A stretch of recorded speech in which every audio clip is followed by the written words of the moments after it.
Hoy y en este momento, en un acto bondadoso y sincero de nuestra compita Karen, le cedemos el espacio para que él se una a esta trifuerza internetística, para que sea parte de este gran momento del show, porque van zarandeándose, haciendo un pequeño zigzag, como si fueran serpientes.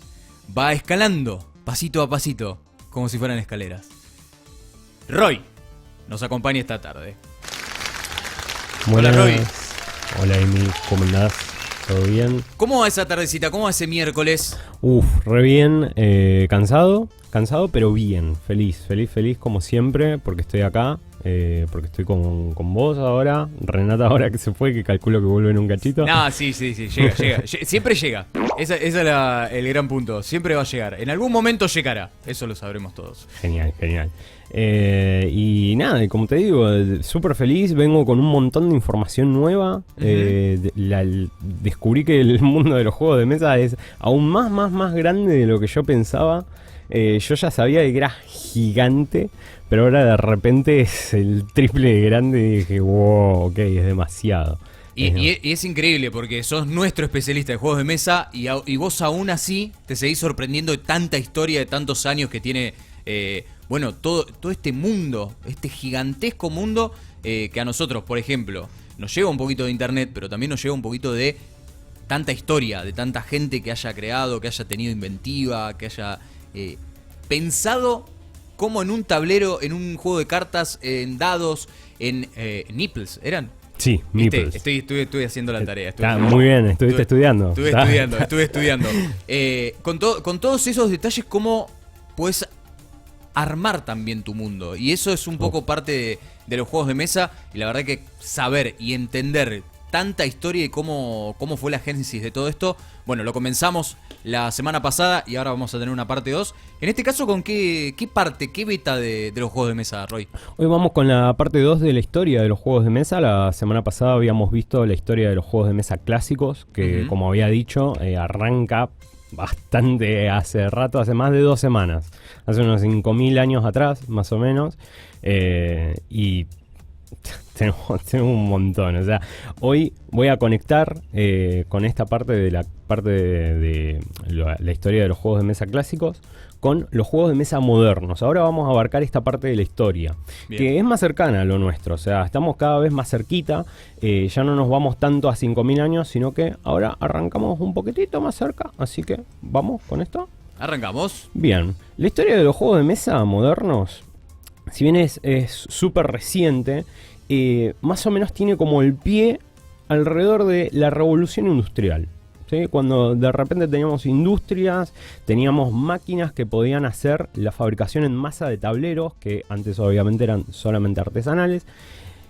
Ahí empieza la producción de juegos de mesa y que la gente empieza a tomar atención a esto, ¿sí?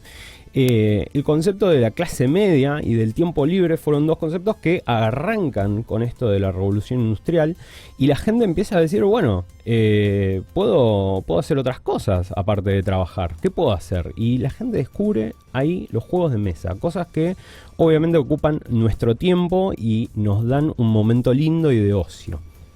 Ahora, como el trabajo ya no era más en la casa como antes, el trabajo de repente pasa a la industria, el hogar pasa a convertirse en un espacio de socialización y educación exclusivamente. Con esto, justamente, la gente empieza a decir, bueno, ¿cómo pasamos del tiempo? Y bueno, y se miran las caras por un tiempo hasta que, más o menos en el 1800, empiezan a alargar nuevos títulos de juegos de mesa. Ya en el 1800 estaban distribuyendo juegos de mesa a lo loco en Estados Unidos con, por ejemplo, A Traveler's Tour Through the United States. Uy, tremendo título. Tiene un título muy, ni que fuese muy nacionalista. profesor de inglés, ¿viste? Pequeño detalle. Bien, un tour para el viajero a través de los Estados Unidos, que es este título, es un juego que sale en 1922, que era básicamente una trivia. Era eso, nada más, era bastante sencillo. Era un mapa de los Estados Unidos, pero en vez de dados, y este es un dato re interesante porque me causó mucha gracia. En vez de dados que representaban la horrenda actividad del azar y del juego, La horrenda.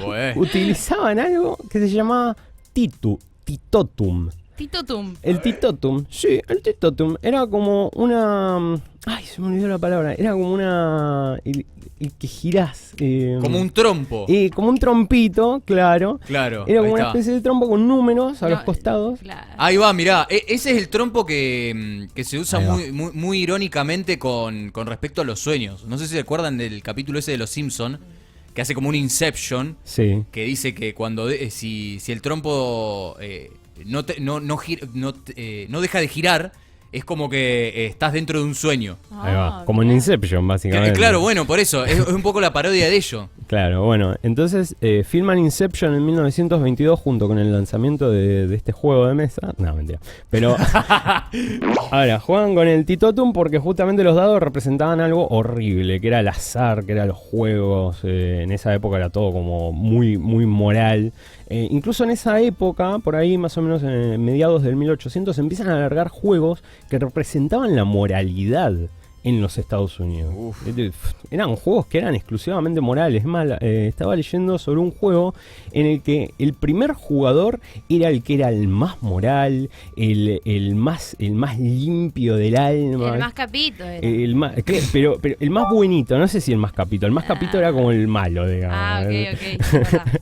Entonces, arranca toda la industria de los juegos de mesa más o menos a principios del 1800. Vamos a adelantarnos un poquito a 1903. Y de esto ya hablé un poquito la vez pasada, la clase pasada, vamos a decir. La clase. En Estados Unidos, en 1903, Lizzie Magie lanza el juego del terrateniente, mejor conocido hoy como Monopoly. Sí. ¿Para qué hace este juego esta señora? Para demostrar el mal del capitalismo. Monopoly. O sea, el juego más capitalista de la historia, el juego que básicamente te enseña a ser un poquito usurero, un poquito destructivo con el capitalismo, fue lanzado justamente para destruirlo, para hablar mal de él. ¿Qué pasa? En 1935, la editorial Parker Brothers lanza una variante de este juego que justamente se llama Monopoly. Y siguió, digamos, con todo lo que conocemos hoy, que es la fama del juego de mesa, creo, más famoso de la historia. Hasta hay versiones del Monopoly de lo que sea. Hay de lo que quieras. De los Simpsons, por dar un ejemplo. Sí, Hay sí. de todo. Es una demencia. Más, creo que va a tener un capítulo aparte el Monopoly, porque es una locura. Las estaciones y las calles del Monopoly representan lugares del momento icónicos de Atlantic City, New Jersey. Por eso mismo creo que la mayoría leemos los nombres y decimos, ¿de dónde salió esto? ¿De dónde salió? Pero bueno, ya ahí saben. Para 2015 se estima que se vendieron 275 millones de copias del juego. Uf, Datito, qué número. datito de color. Vamos a irnos, no vamos a movernos del tiempo ahora mucho, pero sí nos vamos a mover de lugar. Estábamos en Estados Unidos hablando recién. Ahora vamos a Alemania. Alemania es un país que para los juegos de mesa modernos es sumamente importante. Es el país de los juegos de mesa. Wow. Es el centro de los juegos serio? de mesa. Sí. La cuna de los juegos de mesa modernos, específicamente, es Alemania. ¿Por qué?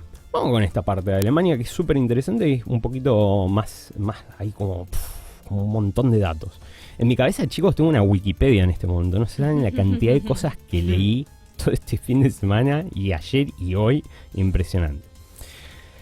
La atención sobre los juegos de mesa, como la gran atención sobre los juegos de mesa, arranca después de la Segunda Guerra Mundial. O sea, en una Alemania posguerra, en donde la economía estaba totalmente destruida, la gente estaba bastante desesperanzada y las familias necesitaban un pasatiempo para todos, para los niños, para los adultos, para poder unirse más, porque lo que más faltaba en ese momento era unión, estaba todo absolutamente dividido, era todo caótico. Entonces, nacen los juegos de mesa como pasatiempo familiar, dejan de ser algo exclusivamente para niños. Antes los juegos de mesa eran una cosa de niños, el único juego de mesa por ahí que era visto como más para adultos era el ajedrez y todas sus variantes, como conocemos hoy el Go o el ajedrez chino. Todos los demás juegos de mesa eran para niños, eran juguetes. Ya para este momento deja de ser así y empieza a ser algo que de repente era un hobby, porque empiezan a haber muchos juegos de mesa, empiezan a salir de a poco nuevos juegos de mesa y la gente dice, bueno, vamos a jugar un poquitito. las familias se unen, son todos muy felices. Y en 1978 hay gente que dice, che, ¿y si hacemos algo lindo por los juegos de mesa? Y crean el Spiel des Jahres. No sé cómo se pronuncia. Yo le digo Spiel des Jahres. Spiel des Jahres, pero es de Alemania, así que no sé por qué lo decimos con acento. Spiel des Jahres. ¿Y por qué no sé? Très bien. ¿Y qué significa? Y Spiel des Jahres significa el juego del año. Es como una OTI, ¿viste? Un ¿Qué es gran... Como un Grammy de los juegos. Ni más ni menos. El Spiel des Jahres, justamente lo vamos a decir así, porque ni idea cómo se pronuncia. El Spiel des Jahres es el juego del año y es el premio más prestigioso del mundo de los juegos. Wow. Es el más prestigioso, es como los Oscars, es como los Grammy. Vos te llevas un Spiel des Jahres por tu juego y sos el señor de los juegos de mesa. Por lo menos ese año. Después del año siguiente vemos qué pasa. Es el premio al mejor diseño de los juegos de mesa. O sea que para 1978 no había una fijación muy grande sobre si el diseño era lindo, si era cómodo, si era tan divertido, si tenía mucha rejugabilidad. Desde este año en adelante los juegos de mesa explotan. Empiezan a evolucionar y evolucionan por sí, así hacen ¡puf! Y aparece un hongo atómico y volando meeples por todos lados, claro. Meeples por todos lados. Por todos llueven. lados, sí. Tengo un meeple en el ojo. El primer premio del Spiel des Jahres fue ganado por el juego Hare and Tortoise, que es la liebre y la tortuga. Ajá. Mirá. Ese fue el primer juego que se lleva un Spiel des Jahres en 1978. La idea detrás del Spiel des Jahres es promover los valores del juego en la sociedad y entre amigos y en familia. O sea que es una cosa linda, o sea, no es solamente de, sí. che, vamos a dar un premio porque sí. No, es para repartir los valores estos de lo lindo de jugar un juego de mesa, de unirse en familia, de juntarse con amigos, de crear memorias, etc. Y también lo saca del enfoque infantil. Una vez que aparece el Spiel des Jahres, empieza la colección de juegos de mesa. Empieza la gente a decir, che, bueno, están re lindos los juegos de mesa, ¿qué onda esto? Y también empiezan los renombres. Ahora vamos a ir un poquito con eso. De repente, también crean nuevos criterios que se aplican constantemente a los juegos de mesa y eso mismo hace que evolucionen. Los criterios sobre la base de los cuales se valora un juego en un Spiel des Jahres son el concepto, o sea, la originalidad, la jugabilidad y el valor del juego. Del juego, o sea, el valor en términos de juego en sí. No sé cómo decir. ¿Se entiende? Por favor. Ahora, segundo, la estructura de las reglas. Hasta ese momento, las reglas de los juegos de mesa eran bastante confusas en general. Era medio un quilombo explicar un juego de mesa. No existía un Roy que te la tiraba toda clara. No. Te faltaba. En ese momento todavía no había nacido. No, yo todavía no llegaba y la gente no entendía nada. Entonces, antes de 1994 la gente no entendía nada. Así que, la estructura de las reglas, o sea, la composición, la claridad, la comprensibilidad de las reglas, también era algo sumamente importante para el premio de Spiel des Jahres. Después el aspecto, obvio. El aspecto tenía que ser lindo, tenía que tener una caja, un tablero y reglas, incluso el manual de reglas tenía que tener un aspecto lo más lindo para los ojos posible. Si veían tu juego y decían, che, me das una puñalada a los ojos, tu juego no te llevas al premio. Así que bueno, por eso mismo, y esto, a ver, se lo voy a mostrar a los videntes. Están saliendo juegos como el que tengo en la mano ahora. Para los que están escuchando en la radio, Hermoso. es hermoso. Lo que se ve ese juego, Se llama compita, es terrible. High Society, sociedad elevada, sociedad alta o alta sociedad. Es un juego precioso, es una obra de arte. Ahora, el Spiel des Jahres, como dije, eleva los estándares y permite crecer la industria. O sea, a partir de esto, en Alemania empieza a explotar.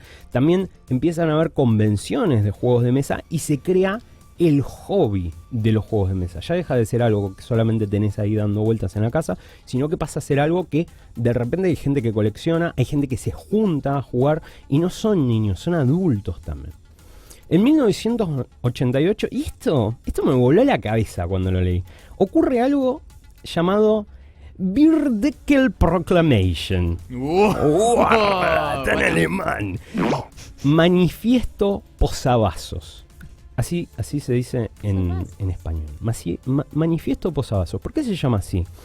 Cuenta la leyenda que en un bar, delante de unas cervezas, la noche del 2 de febrero de 1988, en la cafetería de la Feria Internacional del Juguete de Nuremberg, 13 autores de juegos firmaron sobre un posavasos esta declaración.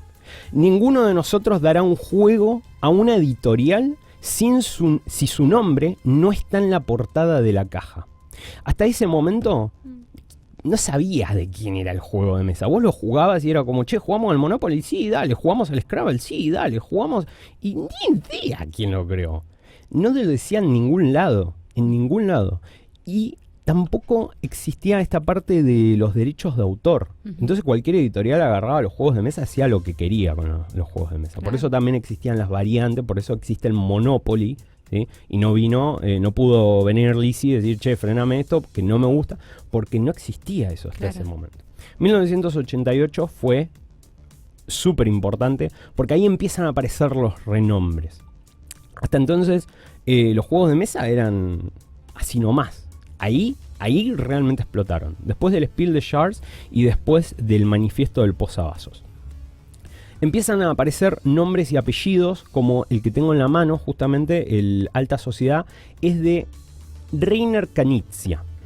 La mayoría de los grandes nombres de los juegos de mesa, los más grandes nombres, son alemanes en general. En este caso, por ejemplo, que Rainer Knizia es el exponente más grande de los juegos de mesa, a la fecha ha publicado arriba de 500 títulos. ¿Qué? Y tiene un montón que están re buenos. No. Una banda. El tipo está re loco. Imagínate la cabeza que tenés que tener para inventar 500 juegos de mesa. No, una locura.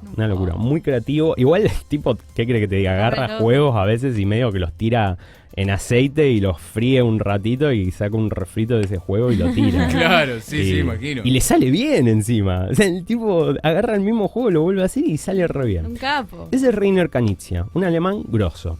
Después, un nombre que resuena mucho en el mundo de este hobby es Klaus Teuber. Que quiero aclarar que algo que no dije la semana pasada, falleció hace poquitito, el 1 de abril. Oh, no. Sí.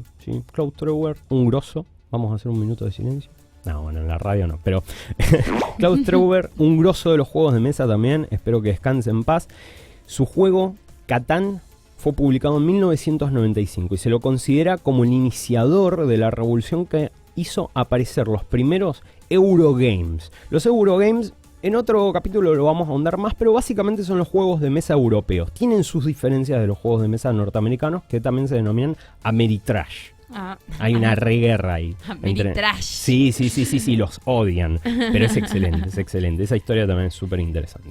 A día de hoy, Catán es considerado un juego básico para empezar una colección de juegos de mesa. O sea, vos tenés juegos de mesa, tenés que tener el Catán, el Carcassonne y hay varios otros más que he nombrado por ahí. Catán, súper importante para la historia.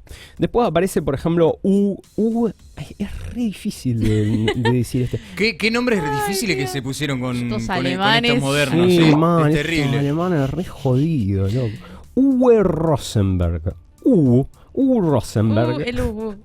Es básicamente uno de los... El Ubu. Sí. Tiene los cachetitos rosaditos, Ubu. Y los dedos cruzaditos así. Claro, sí, siempre los cruza. Te explica los juegos de mesa así como con miedo. Es uno de los nombres más pesados de la industria de los juegos de mesa, al lado de Rainer Knizia, porque sus juegos de mesa son altamente difíciles, son extensos, pero son muy refinados. O sea, son muy buenos, pero son heavy metal los juegos del tipo. Sí, mal. Durante la década de los 90, en Alemania, se había amasado una gran cantidad de jugadores de juegos de mesa y ya existía entre ellos el hobby. El Spiel des Jahres y el Spiel, que es la feria de juegos de mesa más grande del mundo, se da en Essen, permitieron básicamente que explote el mundo de los juegos de mesa. Vuelvo a repetir, Alemania es la cuna de los juegos de mesa modernos. Por último voy a nombrar otro nombre más. Hans im Glück creó en el 2000 el Carcassonne, del que ya hablamos previamente. Sí. Porque Es hermoso. Es hermoso. Dijiste la última vez. Es hermoso. ¿Por qué es tan importante el Carcassonne? Porque similar al Catán, son juegos súper sencillos, fáciles de explicar, fáciles de aprender a jugar y, digamos, no tienen como características y opciones muy complejas, por ende cualquier persona puede arrancar a jugar y son lindos. Y aparte de paso el Carcassonne introduce el término meeple, el juego de mesa que hoy en día está en todo. Están marcas, están podcasts, etcétera, etcétera. Vamos a hablar de qué cambia, cuál es la gran diferencia entre un juego de mesa clásico y un juego de mesa moderno. Voy a intentar hacerla corta.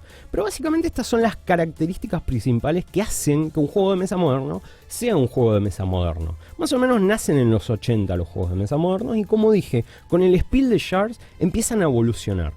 Uno de los factores principales que cambian es el tiempo. Un juego de mesa moderno, y el que jugó el Monopoly o el TEG ya sabe, duran una eternidad a veces. Podés estar 6 horas jugando un juego de mesa porque no hay un límite, no hay un control sobre los turnos. Es solamente hasta que se dé un ganador.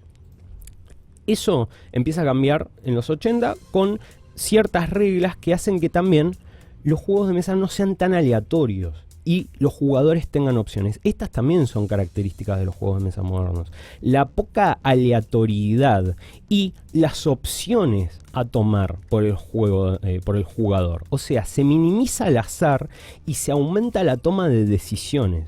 Que también esto permite eliminar esta parte de la eliminación de jugadores. Era muy común en los juegos de mesa que vos estés jugando y a mitad de partida te eliminaban, te sacaban. Claro, y tenías que estar en modo espectador viendo cómo el resto se divertía o jugaba. Claro. Y vos te quedabas mirando ahí como si nada. Claro, y vos te convertías en el POTUS del grupo y tenías que quedarte Sí. mirando y digo, bueno, re divertido es tu juego, ¿no? Y cuando se elimina esta parte de la eliminación de jugadores, se le permite la toma de decisiones a los jugadores, ya entra esta parte de el castigo por tu propia macana, básicamente. O sea, ya no es, viste, tiraste un dado o caíste en la cárcel, por ejemplo, en el Monopoly y perdés un turno. No, acá depende de vos si lo perdés o no. Depende de vos. El lanzamiento de dados y el uso indiscriminado del azar son cosas que se suelen eliminar bastante. Igual, ojo, obviamente hay mucha aleatoriedad en muchos juegos de mesa modernos, pero ya se vuelve un elemento y deja de ser una de las características principales de los juegos de mesa.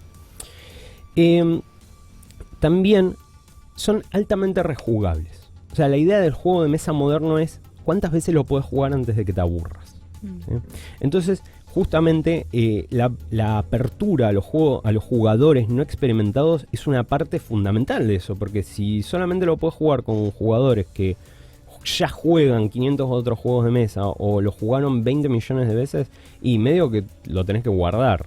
O sea, lo tenés guardado bastante tiempo hasta que encuentres a alguien con quien jugarlo. Bueno, los juegos de mesa en general modernos tienen esto de que son bastante accesibles para el público que no está acostumbrado a ellos. Son diferentes cada vez que se juegan también. O sea, está esa parte de aleatoriedad nomás. Esa parte de a ver cómo va a ser esta partida, no lo sé. Y esa es la diferencia con el ajedrez, por ejemplo. El ajedrez, vos sabés siempre qué va a pasar según el movimiento del otro jugador. Hay gran control de parte de ambos. En cambio, en los juegos de mesa modernos no hay un control de lo que va a pasar en la partida, pero sí hay un control sobre qué acciones vas a tomar en relación al objetivo de esa partida. No son predecibles, por ende. Así que hay muchos juegos como por ejemplo el Carcassonne, que es sumamente impredecible. O sea, no sabes qué ficha te va a tocar, o loseta, como habíamos dicho en la clase pasada. No sabes qué loseta te va a tocar y no sabes cómo se va a ir dando el mapa. Por ende siempre es distinto, es rejugable justamente por eso. Ahora,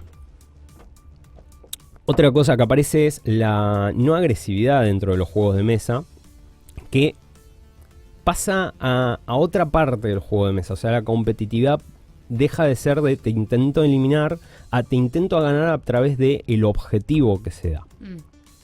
Después, ¿qué me falta? Y por último, los reglamentos claros. Antes los reglamentos eran un quilombo, como dije antes. O sea, no había un ROI. No había un ROI, no era un quilombo. No había un ruler ahí que esté medio metiendo justicia y poniendo todas las cosas en orden.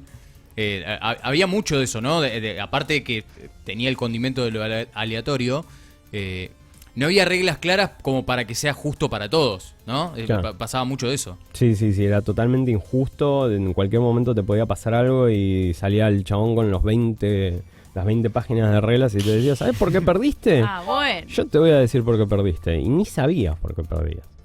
Así que esas son las características básicas de los juegos de mesa modernos. Después, bueno, fue evolucionando cada vez más. Hay mucha más historia, chicos, para hablar. Hay un montón. En los años 70 aparecen los juegos de rol. También. También, que un día de estos tengo ganas de sentarme a hablar porque también otra historia súper interesante. Voy a cerrar con una cita de un artículo publicado por Devir América. Devir es la editorial española más importante de juegos de mesa. Devir. Y es una de las más importantes a nivel mundial. Los juegos de mesa modernos han sido la respuesta a una necesidad cultural actual de explorar la actitud del juego, creando mecánicas nuevas, formas distintas de entender qué representa jugar, donde la habilidad y el crecimiento personal de los jugadores se reflejan en los desafíos que implica jugar un juego de mesa. Básicamente, los juegos de mesa modernos están hechos para aprender cada vez que jugás, cambian cada vez que jugás y son sumamente lindos, entretenidos y varían un montón. Esos son los juegos de mesa modernos. Un resumencito. Impecable. Mostrá a cámara los que trajiste, están increíbles. Voy a mostrar el High Society y también traje para prestarles a los chicos por unos días. Este lo traje para prestárselos a ustedes. ¡Ay, en serio! Sí, van a poder jugar. ¡Ay, gracias! El taco, gato, cabra, queso, pizza del que hablé previamente. El High Society este es precioso, precioso. Por favor, la gente que esté escuchando, si están en sus casas, googleen Alta Sociedad, juego de mesa de... Bueno, Reina Arcanicia, no sé cómo decir para que lo busquen porque todos estos nombres. Precioso. Este juego está ilustrado, mira, para que puedan buscar después, por Medusa Dollmaker. Parecen Pará cartas un de poco. tarot. Parecen cartas de tarot. Sí, es verdad. Es verdad. Ahora que lo sí. decís, tenés razón. Sí. Y no, y aparte tiene una estética muy, muy linda. A ver si podemos mostrar al menos una cartita, Roy. A ver, pero De las grandecitas, sí. Se ve muy, pero muy bien. Es un estilo juego de cartas. Y la verdad que están realmente ilustradas de una manera increíble. Increíble. Ahí estoy tapando con la mano. Mirá que... Pero bueno, ahí está, mirá. Ahí.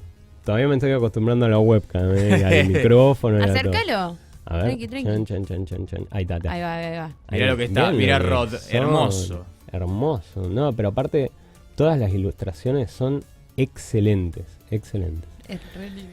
Impecable. Y el taco gato, bueno, adorable. El taco gato adorable. Bueno, la semana que viene te lo devolvemos entonces. Dale. Y la semana que viene van a haber más temas para hablar de juegos de mesa. Obvio, hasta fin de año. Tenemos para rato. Obviamente. Tenemos para rato. Serpientes y escaleras que pueden encontrar también en nuestro canal de YouTube. Ya están todos los capítulos subidos y lo vamos a estar subiendo en próximas horas. Roy, de nuevo, muchas gracias. Muchas gracias, chicos. Gracias por Muchas esta data. La pasé Hermoso. muy lindo. Bueno, chicos.